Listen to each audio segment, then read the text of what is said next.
Selamat malam Permisa, selamat datang di program Urban Dialog.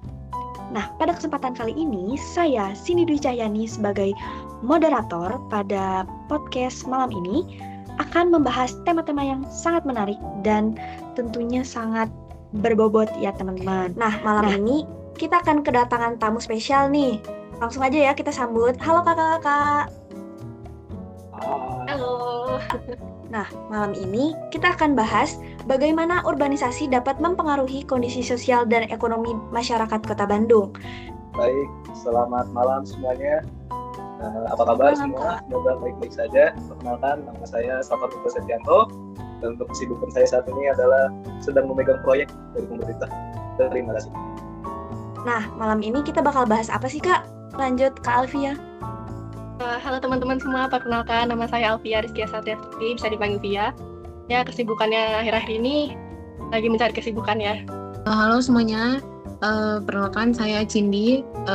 Kesibukannya ya sok sibuk aja. Udah, kasih. Makasih. Lanjut boleh ke Parel Sitorus. Selamat malam semuanya, perkenalkan aku Parel Sitorus. Kesibukannya lagi ngejar deadline, kebetulan awal bulan ya, perusahaan lagi ngejar deadline kerja. Terima kasih. Oke, selanjutnya Kak Rahwela. Nama aku Rehwela Zipora Trainingsi. Kesibukan yang sedang saya lakukan saat ini itu mengerjakan proker di organisasi. Oke, lanjut yang terakhir Kak Alvito. Perkenalkan, nama saya Alvito Naudani Suara. Sekarang kesibukan saya lagi disuruh saya untuk survei ke daerah terpencil. Ini saya lagi di kereta. Jadi karena saya pakai latar belakang jadi nggak bisa nunjukin. Tapi intinya saya kerja di bagian PWP juga lah. Itu. Thank you. Oke, makasih udah bisa nyempetin datang untuk ngobrol-ngobrol singkat ya. Nah, untuk kakak sendiri di sini udah pernah ke Bandung belum sih? Sudah. Udah. Pertama rumah lain. Nah, kalau misalkan boleh tahu udah berapa kali nih? Beberapa kali banyak sih, ya. biasanya 2 kali. Oh, 2 kali. Pasti udah kayak keliling juga kan, terus kayak tahu tempat-tempatnya gitu di Bandung. Nah, untuk kakak sendiri gitu, melihat Bandung tuh kayak gimana sih kak? Kalau misalkan menurut kakak-kakak sendiri nih, kalau misalkan ngelihat Bandung tuh seperti apa sih kak? Boleh satu kata satu orang. Dari aku pribadi sih ramai banget. Rame banget. Ya, wisatawan di sana. Kalau misalkan untuk Kak Alfia sendiri gimana? Macet sih jalanannya. Bener sih. Ya, banyak lampu merahnya juga kan, jadi macet. Terus kalau misalkan untuk Kak Cindy sendiri gimana? Menurut aku tuh padat banget. Bener. Padat sih. Terus lanjut ke Kak Farel. Kalau menurut saya sedikit rapuh ya, karena di dalam kota tersebut ada beberapa problem dalam perencanaan kotanya. Nah, ngomong-ngomong nih Kak, tadi kan sempat disebut juga gitu, banyak problem gitu. Nah, sebenarnya menurut kakak-kakak sendiri gitu, apa sih masalah utama yang saat ini sedang dihadapi oleh Kota Bandung gitu, Kak? Oke.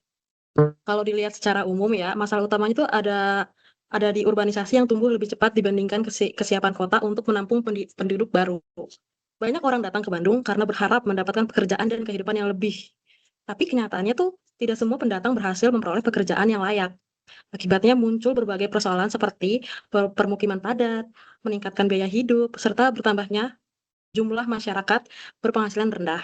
Makasih banget buat Kak Ella udah ngasih tahu nih apa permasalahannya. Nah, boleh dong aku mau dengar dari pendapat kakak-kakak yang lain juga. Mau ngelanjutin yang Kak Rafaela bilang, kan urbanisasi itu terjadi karena kota itu dianggap memiliki peluang yang lebih besar. Nah, tetapi kalau misalnya nggak diimbangi dengan lapangan kerja, hunian layak, dan layanan dasar, urbanisasi itu justru menimbulkan masalah baru. Masyarakat berpenghasilan rendah itu menjadi kelompok paling rentan karena harus menghadapi biaya hidup yang lebih tinggi, persaingan kerja, dan akses fasilitas yang terbatas. Nah, tadi kan disebutin nih sama Kakak Alfia mengenai kemiskinan gitu kan. Nah, kalau menurut Kak Alfia sendiri nih, apa sih faktor-faktor yang menyebabkan terjadinya hal tersebut gitu, Kak? Boleh di-sharing nggak, Kak? Nah, jadi masalah urbanisasi dan kemiskinan ini dibagi menjadi 2 kelompok nih. Ada demografi dan non-demografi. Buat demografi bisa dilanjutin sama teman narasumber kita ya, yaitu Alvito. Termasuk ya Sorry juga buat teman-teman kalau misalnya ngerasa ada suara geputar atau ada suara kereta, soalnya lagi di kereta. Jadi menurut saya ada faktor demografi, yaitu pertumbuhan penduduk dan migrasi. Bandung menjadi tujuan yang banyak pendatang karena dianggap memiliki banyak peluang ekonomi. Akibatnya jumlah penduduk terus meningkat. Terus juga ada kepadatan penduduk. Semakin banyak penduduk, semakin besar kebutuhan akan tempat tinggal, transportasi, dan fasilitas umum. Jika tidak dikelola dengan baik, bisa muncul kawasan kumuh dan kemacetan. Tuh, di Bandung kan banyak juga tuh kemacetan di mana-mana. Apalagi kawasan kumuh juga banyak kalau kita lihat. Nah, satu lagi usia produktif. Nah, sebagian besar pendatang berada pada usia kerja, namun ketika lapangan kerja tidak cukup tersedia, mereka seringkali bekerja di sektor informal dengan penghasilan tidak menentu, outsourcing lah. Faktor dari non-demografi. Nah, faktor ini tuh lebih berkaitan dengan kualitas sumber daya manusia dan kondisi pembangunan wilayahnya. Nah, yang pertama itu adalah pendidikan dan keterampilan. Nggak semua masyarakat yang datang ke kota itu memiliki tingkat pendidikan atau kemampuan yang sesuai dengan kebutuhan dunia kerja pada saat ini. Nah, akibatnya itu mereka lebih sulit bersaing untuk mendapatkan pekerjaan yang layak. Dampaknya terjadinya pendapatan yang rendah dan resiko kemiskinan yang lebih tinggi. Faktor berikutnya itu ada kesempatan kerja. Banyak orang yang datang ke Bandung dengan harapan mendapatkan pekerjaan yang lebih baik. Namun kenyataannya jumlah lapangan kerja formal itu masih terbatas, sedangkan jumlah pencari kerja itu terus bertambah. Karena itu banyak yang akhirnya bekerja di sektor informal dengan penghasilan yang tidak tetap. Selanjutnya itu ada pembangunan wilayah yang tidak merata. Beberapa kawasan berkembang sangat cepat dan menjadi pusat ekonomi, sementara kawasan lainnya itu berkembang lebih lambat. Nah, ketimpangan ini tuh menyebabkan perbedaan akses terhadap fasilitas, peluang ekonomi, dan kualitas lingkungan antar wilayah di Kota Bandung. Makasih banget nih buat Kak Alvito, Kak Alvia, sama Kak Cindy yang udah ngebahas tentang faktor-faktor tersebut. Nah, kita lanjut ke pembahasan lain kali ya. Tadi kan udah disebutin nih sama Kak Cindy dan Kak Alvito mengenai faktor dari demografi sampai non-demografi juga disebutin. Nah, menurut kakak sekalian gitu, apa sih solusi yang bisa kita terapkan gitu untuk mengurangi faktor-faktor tersebut? Mungkin saya yang ngejawab kali ya. Boleh Ya, banget Kak sebelumnya Safar. pertanyaannya solusi apa yang bisa kita terapkan untuk permasalahan yang tadi disebutkan oleh saudari Cindy dan saudara Alvito ya. Kalau kita melihat secara global, banyak sekali negara-negara yang sudah mengalami lebih dahulu, negara atau daerah yang sudah mengalami lebih dahulu masalah-masalah seperti ini, khususnya di bidang urbanisasi. Kita bisa melihat ambillah untuk masalah pengembangan sumber daya manusia, kita bisa melihat dari Jerman. Mereka itu sangat mengedepankan pendidikan vokasi, karena Jerman itu kan negara produsen ya. Mereka pabriknya banyak. Jadi dengan mengedepankan pendidikan vokasi, mereka bisa menyiapkan, bahkan bisa memproduksi sumber daya manusia untuk menjawab kebutuhan dari produsen-produsen yang ada. Jadi begitu. Yang kedua, kita bisa juga melihat dari Singapura untuk penataan permukiman dan hunian layak. Jadi di Singapura kan ada development board, housing development board, sorry. Jadi setiap permukiman itu sudah diregulasikan oleh tadi housing and development board.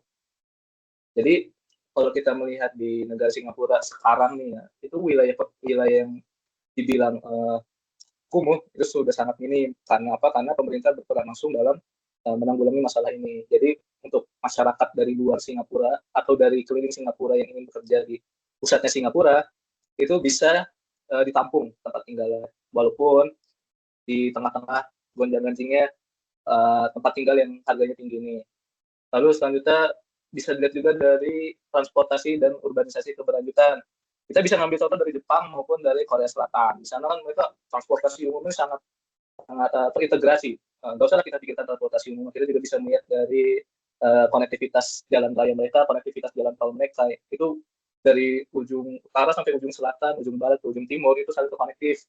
Jadi jadi logistik itu tidak hanya bisa terdistribusi melalui jalur jalan raya, juga bisa terdistribusi melalui jalur rel dan jalur laut.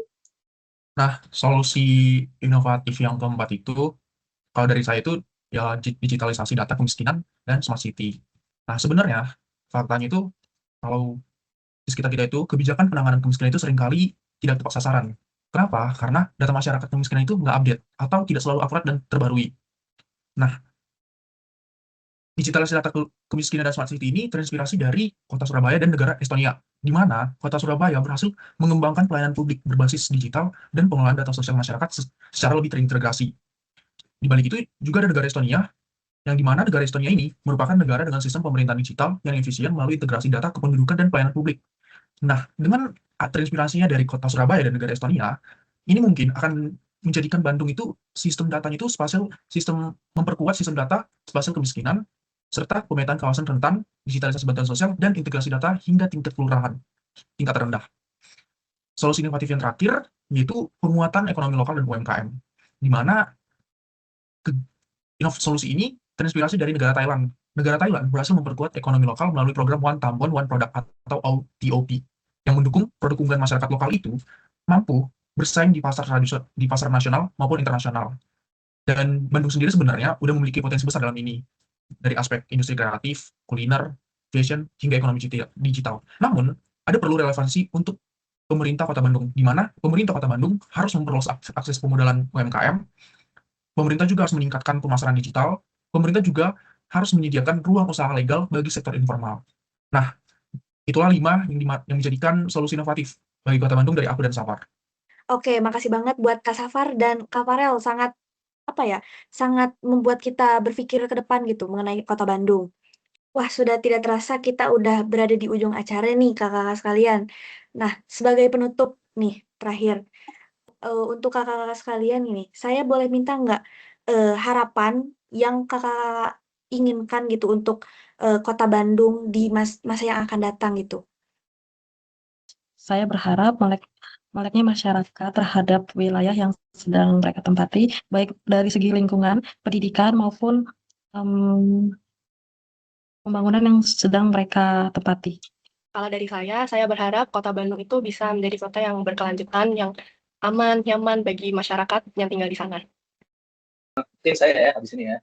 Jadi kalau menurut saya harapan untuk Bandung tuh tentu jauh lebih besar dan jauh lebih hebat dari sekarang ya. Karena melihat Bandung itu sebagai ibu kota provinsi Jawa Barat dan merupakan kota yang cukup kota yang memiliki nilai historis panjang sekali dari zaman kolonialisme sampai sekarang, yang sampai sekarang pun tetap eksis. Itu saya sangat berharap sebaik-baiknya untuk kota ini. Terima kasih. Gue juga ya, harapan gue sih buat Kota Bandung kedepannya bisa berkembang lebih baik tanpa ninggalin kualitas hidup masyarakatnya.